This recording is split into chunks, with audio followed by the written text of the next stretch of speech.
Ndasubiye kubaramutsa mwe banywanyi mukurikira imboneshakure yacu ari nayo yanyu Shiramatsiko TV. Ni imboneshakure imwe rudende idushikiriza inkuru n'ibiganiro utaronka ahandi. Uyu ni umwanya w'amakuru agezweko ari kuvugwa ngaha mu gihugu c'u Burundi, aho ino mboneshakure yacu ari nayo yanyu Shiramatsiko TV ibategurira amakuru ahambaye cane aba ari kuvugwa mu bisata bitandukanye, aho twibanda cane cane ku makuru aba ari kuvugwa ku gateka kazina muntu, aba ari kuvugwa mu butungane, aba ari kuvugwa mu cibano, aba ari kuvugwa ku mbuga ngurukana bumenyi, aba ari kuvugwa muri politike ndetse n'andi yose mutamenye mwaranyegejwe turatohoza amaze tukabashikiriza ido n'ido. Tubazaniye amakuru ahambaye cane kandi adahumuriza ari kuvugwa ngaha mu gihugu c'u Burundi, aho abanyagihugu baraye bakomye induru babonye umutegetsi ukomeye cane ariko ariyunguruza mu gihe bo bari babuze icubunguruza kubera ikena ry'ibitoro riri ngaha mu gihugu c'u Burundi, aho abanyagihugu bamukomeye induru amaze bakanamutera amabuye, bakavuga ko mu minsi iri imbere ikigiye gukurikiraho ari ukujya mu mabarabara bakamagana ubutegetsi bwa Perezida Evariste Ndayishimiye. Turabigaruka ko mwido nido ya makuru, aho tuza kubabwira ibintu bitangaje kandi biteye ubwoba biriko birategurwa n'abarundi. Nimba uno munsi uvuga uti igitoro cyarakenye nuko ufise imodoka ugendesha, none utayifise igitoro wonamenya ko kibaho. Perezida Evariste Ndayishimiye yavuze ijambo ritangaje kandi riteye ubwoba, byerekana ko rwose ubutegetsi bwe ataho bushobora gushikana abarundi, aho yavuze ko rwose abarundi badakeneye igitoro, akababwira ko bakwiye kugenda n'amaguru kuko na mbere hose bagendaga n'amaguru, kandi akavuga ko abariko barirata ngo igitoro cyarabuze ari abafise imiduga, aho yavuze ko abadafise imiduga ibyo bitabaraba, akaba ari ibintu byababaje keya bakabona ko Perezida Evariste Ndayishimiye byanga byakunda asigaye afata abarundi nk'ibijuju, kandi bakabona ko byanga byakunda Ndayishimiye uretse kumukora ku butegetsi atacindi cakorwa. Turaza kubabwira kandi ko mu gisagara ca Bujumbura ubukene bw'ibitoro bwoba bugiye gutandukanya imiryango. Ibi ni ibibazo bitandukanye kandi bikomeye biriko biribonekeza mu gihugu c'u Burundi, akaba ariho benshi bahera bavuga ko iyi leta ya Perezida Evariste Ndayishimiye yari ikwiye gutanga imihoho.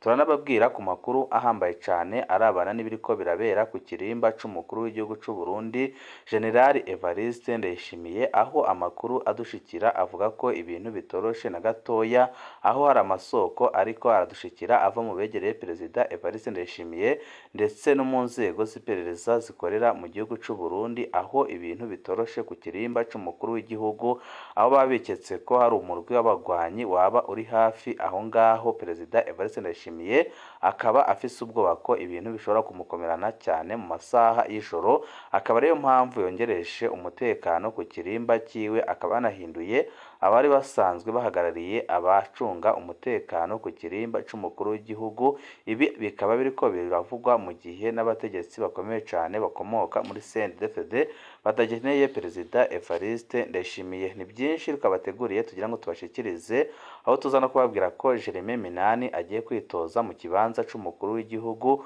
kugira ngo atabare Uburundi kandi atahukane abarundi bahunze igihugu ndetse ahuze abana b'u Burundi. Ibi bikaba ari byo nyine biriko birakorwa kugira ngo abarundi b'incabwenge bazahure igihugu c'u Burundi.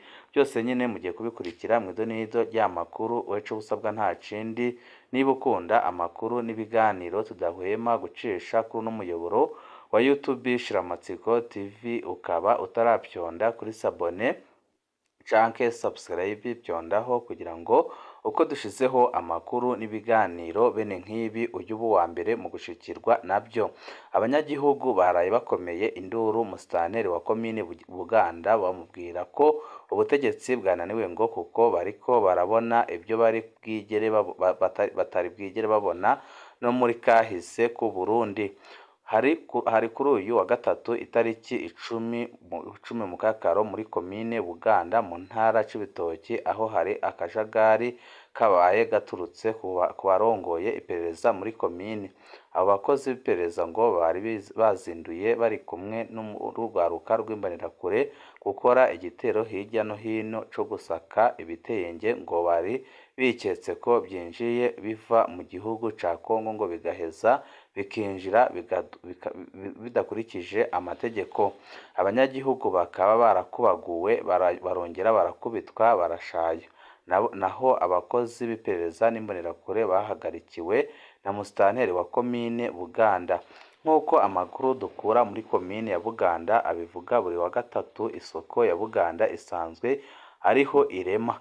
Niho rero abanyagihugu ngo baza babona hatanguye uruja n'uruza rw'abakozi b'iperereza bari kumwe n'urongoye iryo perereza nyine muri iyo komine, n'urwaruka rw'imbonerakure ngo rukaba rutari rwasigaye inyuma. Baca batangura kuvuga ko hari ibitenge biketse ko byaraye byinjiye biva mu gihugu ca Kongo kandi ko byinjiye bidakurikije amategeko. Kera na kera izo mbonerakure ngo zaciye zinjira mu isoko ngo zica zitangura kwiyenza ku mudandaza azwi ku mazina ya Jimmy, ngo asanzwe adandaza ibitenge bimenyerewe ko biva mu gihugu ca Kongo. Ngo haheze akanya gatoya urongoye iperereza muri komine ngo yaciye ahashika ngo niko kwinjira mu nzu uwo Jimmy asanzwe adandarizamwo ibyo bitenge ngo nyamara baca basanga ibyo bitenge barondera byoba byari byinjiye atabihari kandi ko nta byigeze binahashika uwo munsi. Nk'uko bibandanya bivugwa n'abanyagihugu, muri ako kanya ngo haciye hashika abapolisi, abo nabo ngo bakaba baje basangaho abakozi b'iperereza hamwe n'uwarongoye, hadasigaye inyuma n'urwaruka rw'imbonerakure. Ngo niho abamaze gushika akajagari kahaciye gatangura, ngo imbonerakure nabo n'abapolisi baca batangura gukubita abanyagihugu. Muri ako kanya ngo niko gufata wa munyagihugu asanzwe ari n'umudandaza yitwa Jimmy, ngo barakubita barambikaho n'igiti, ndetse biboneka neza ko yasinzikarijwe ubuzima ku buryo bukomeye cane. Ngo niko guca batora ibitenge byose yari asanganywe ngo byari muri iyo nzu y'idandarizo barabitwara. Ako kanya ngo haca hatangura induru nyinshi ziteye ubwoba. Inyuma y'izo nduru ngo musitanteri wa komine Buganda yaciye aza, kubera abanyagihugu ngo bari bamaze gushavura. Ngo musitanteri agize aravuga, abanyagihugu bose baca bashira induru ku munwa bavuga ko ubutegetsi bwabananiye, ngo kuko ibyo bariko barakorera atabyo bari bwigere babona kuva no muri kahise. Musitanteri ngo akaba yahavuye amaramaye aragenda hamwe n'urongoye iperereza, nayo imbonerakure ngo zikaba zahavuye zigenda umwe kugeza bose bashize. Ibi akaba ari ibintu biteye isoni kandi bibabaje biriko biraba ku butegetsi bwa Ndayishimiye, aho abatari bake babona ko bwamaze kunanirwa kugeza aho abarundi basigaye bakoma induru barabye ibikorwa biteye isoni biriko birakorwa na Perezida Evariste Ndayishimiye ndetse n'abafatanya kurongora igihugu c'u Burundi. Nimba uno munsi uvuga uti igitoro cadukeheye, nuko ufise imodoka ugendesha, none utayifise igitoro wonamenya ko kibaho? Perezida Ndayishimiye yemeza ko ubu yamaze gushitsa rya sezerano ko umunywa wose uzoronka ibyo ufungura. Ikimenyimenyi ngo nuko atanumwe agwaye kwashi, na rya sezerano ry'uko umufuko wose uronka amafaranga ngo yararishikanye. Ikimenyetso ngo nuko aho inzoga zabura abantu bari biteguriye kuzigura ku biciro byose bishoboka. Byose amaze kubyihweza, Perezida Ndayishimiye asanga Uburundi ari Edeni ivugwa muri Bibiliya. Nimba ibi turimwo ari byo yari yasezeranije abarundi, ndiko ndibaza bwa Burundi bwifashe muri 2040 nabwo ibyo ari byo bizaba bimeze.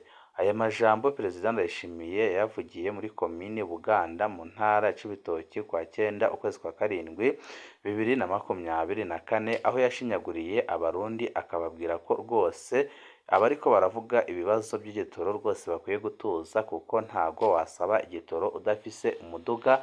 Benshi bati Ndayishimiye agomeje gufata abarundi nk'ibijuju, n'udafise umuduga arakenera kwiyunguruza yaba ajya ruguru canke aza mu gisagara, yaba ava ku kazi canke se atashye ajya mu rugo, ibi byose bikaba bikenera igitoro. Ariko Ndayishimiye we mu rupfasoni ruke akabandanya kuvuga ko rwose abarundi nta kibazo na kimwe bafise, kandi akavuga ko ubu ngubu umunwa wose ufise ico ufungura n'umufuka wose ukaba waronse amafaranga. Ibi nyine bikaba biriko birashavuza abarundi batari bake babona ko iri ari ibara ku mutemere ibiriko birakorwa na Perezida Evariste Ndayishimiye, aho ubu ngubu ubukene bw'igitoro bwaba bugiye gutandukanya imiryango. Ibura ry'ibitoro mu gisagara ca Bujumbura ririko riragira ingaruka mbi ku miryango, abakenyezi nabo bakaharagirira ingorane gusumba. Ukutumvikana mu miryango kwatanguye kwibonekeza mu miryango kubera izo ngorane. Bamwe mu bagabo bagiriza abakenyezi babo gusesagura. Silvani akorera hagati mu gisagara ariko kubera abona umushahara wiwe ari muto cane ategerezwa gusaba umufasha wiwe amafaranga yo kwiyunguruza. Avuga ko adashobora guheba ako kazi kuko nubwo umushahara wiwe ari muto arafise ubundi burusho nko kurihirwa amafaranga yo kwivuza n'ayo kumutegekaniriza kazoza ageze mu zabukuru. Ingorane ubu ni uko amafaranga yo kwiyunguruza aguma ahindagurika biturutse ku bukene bw'ibitoro. Arashobora gutonda ku kazi ku giciro gisanzwe cy'amajana 600 y'amarundi agasubira muhira n'itagisi ku mafaranga ari hagati y'ibihumbi 5 n'ibihumbi 7. Yisanga gutyo ariko akoresha mu byo kwiyunguruza amafaranga yari agenewe gukora ibindi byo mu rugo, ari nayo ntandaro y'amatati hagati yiwe n'umugabo wiwe. Karine nawe nyine aridoga: sinshobora guheba akazi kanje nubwo umushahara wanje uhera mu kwiyunguruza gusa nja ku kazi, ariko umugabo wanje atanguye kumbwira ko noguma muhira kuko ataco nzana na kimwe, ndetse akemeza ko rwose bigomba kumwicira imirimo. Atunze abana biwe 3, we nyine avuga ko atazi uko azobisohokamwo. Hoba hakenewe ko abantu bagumuka kugira ngo indongozi zacu zitahure ingorane turimwo uno munsi, niko yibazanya agashavu. Uwo mutima wo kugomba kugumuka uribonekeza mu bakenyezi twasanze ku mirongo y'amamodokari yunguruza abantu baja mu bubaruko bw'igisagara ca Bujumbura. Abo bakenyezi bose bahuriza ku kintu kimwe c'uko bivuye ku bukene bw'ibitoro buhungabana cane mu itunganywa ry'uburyo buke bugenewe imiryango, bigatuma haba uruhagarara hagati y'abubakanye. Ni ingorane zikomeye zikora cane ku miryango, niko uwo mukenyezi yatangaje afise agahinda gakomeye cane. Ni ingorane zikomeye zikora cane ku miryango. Ninde azovuga ko turiko turabaho ku buryo busumba ubwo turonka? Turiha amatagisi ku biciro by'umurengera mu gutaha, kandi umushahara utigeze uduga. Hariho kandi amakaritsiye ari inyuma y'igisagara, kure y'igisagara, aho umuntu adashobora gutaha n'amaguru iminsi yose kandi adashobora guheba akazi. Niko yongerako. Umwihwezo w'ingorane ziri mu gihugu werekana ko igiteye amakenga gusumba izi ngorane zitimirije guhera vuba, ariko baratanga umuti. Kumbure hamwe igihugu coja mu byo kwimba ubutare buryamye mu kuzimu kikabugurisha kugira ngo kironke amafaranga y'agaciro, abarundi barashobora kwitega kwiruhutsa. Ariko n'ibiboneka byose bijya mu minwe y'indongozi zikomeye cane zo ku rwego rwo hejuru, akaba ariyo mpamvu bafise agashavu gakomeye cane, bakibaza ko ubutegetsi babukuraho amaboko amaze bakajya mu ibarabara bakagumuka, kuko biboneka neza ko ataco Perezida Evariste Ndayishimiye ndetse n'abafatikanyije gutwara igihugu c'u Burundi bariko babateganyiriza uretse kubicisha ibibazo bitandukanye. Naho umuhuza w'abarundi we akavuga ko bakwiye kugenda n'amaguru, ko na kare abarundi bagendaga n'amaguru nk'uko na Ndayishimiye mu gukenekerezo ry'icenda yabisobanuye, akavuga ko rwose bakwiye kugenda n'amaguru kuko ntaco byabatwara. Jeremy Minani agiye kwitoza mu kibanza c'umukuru w'igihugu. Umunyepolitike Jeremy Minani arongoye umugambwe Urunani rwa Demokarasi n'Ubumwe bw'Abarundi amenyesha ko azokwitoza mu kibanza c'umukuru w'igihugu kandi ko hamwe uwo mugambwe woramuka utsinze amatora azoca afuta urwego rw'inama nkenguzamateka kuko rudakenewe mu Burundi. Ibi bikaba biri mu itangazo umugambwe wasohoye igenekerezo rya 10 Mukakaro 2024, inyuma yaho yaheruka gutangaza ko abavanuye no gucafuza intwaro y'umugambwe CNDD-FDD akemera ubutegetsi burongowe na Evariste Ndayishimiye. Hari igenekerezo rya 31 Ntwarante 2024 umunyapolitike Jeremy Minani arongoye umugambwe urunani rwa demokarasi n'ubumwe bw'Abarundi yaraye amenyesheje ko agiye gutahuka maze ahiganirwe ikibanza c'umukuru w'igihugu mu matora azoba mu mwaka wa 2027 nk'uko biri mu itangazo ry'uwo mugambwe ryo kuwa 10 Mukakaro 2024. Uwo mugambwe umenyesha ko mu matora y'abashingamateka yo mu mwaka wa 2025 uzosurukirwa n'abantu 100. Muri abo 100 bari mu gihugu hagati, nayo muri abantu 170 bari mu gihugu hagati, nayo 30 baracari mu buhungiro. Umugambwe urunani rwa demokarasi n'ubumwe bw'Abarundi umenyesha ko hamwe wotsinda amatora ko uzoca ufuta urwego rw'abakenguzamateka mu gihugu ko rudakenewe, maze amafaranga yahora arugenewe agaca ashirwa mu migambi y'iterambere. Ariko benshi bati yahawe amafaranga atari make na CNDD-FDD ariko n'ubundi ntaco azashikako. Tuve kuri iyo nkuru, amakuru yacu tabandanize ku makuru arabana n'umutekano, aho hari amakuru adushikiye ateye ubwoba kandi adahumuriza avuga ko ibintu bitoroshe na gatoya ku kirimba c'umukuru w'igihugu c'u Burundi General Evariste Ndayishimiye, aho umutekano wongerejwe ku rugero rukomeye cane, bakabikeka ko baba bamaze guterwa n'umurwi ushaka gukuraho ubutegetsi bwa Perezida Evariste Ndayishimiye.